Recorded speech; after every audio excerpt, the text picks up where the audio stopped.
Satellite images में भी भारत और श्रीलंका के बीच समुद्र के नीचे पत्थरों की एक श्रृंखला दिखाई देती है। यह सीधी रेखा जैसी आकृति लगभग 30 किलोमीटर तक फैली हुई है।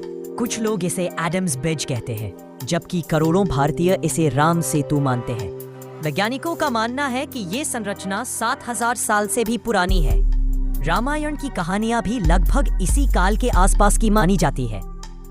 क्या यह केवल इत्तेफाक है कि पौराणिक कथा और भौगोलिक संरचना एक दूसरे से इतनी मिलती है? दूसरी ओर भक्तों का विश्वास अटूट है। वे कहते हैं कि यह वही पुल है जिस पर चलकर भगवान राम और उनकी वानर सेना ने समुद्र पार किया और रावण का वध किया। कई लोग दावा करते हैं कि उन्होंने खुद इन पत्थरों को देखा है, उन्हें हाथ में उठाया है और पानी पर तैरते हुए देखा है। ऐसे अनुभव आस्था को और गहरा बना देते हैं। लेकिन विज्ञान की दुनिया में सवाल वहीं खड़े हैं।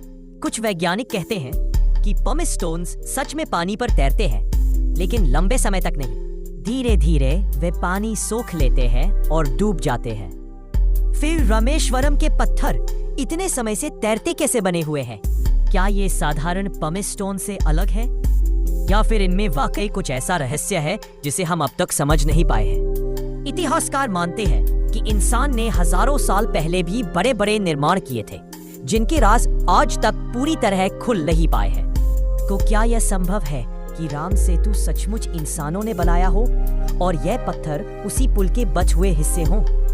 या फिर यह सिर्फ एक प्राकृतिक संरचना है जिसे हम आस्था की दृष्टि से जोड़कर देखते हैं?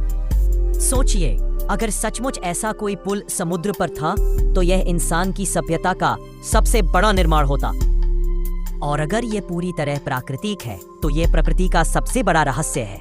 किसी भी स्थिति में यह सवाल आज भी अनुत्तरित है।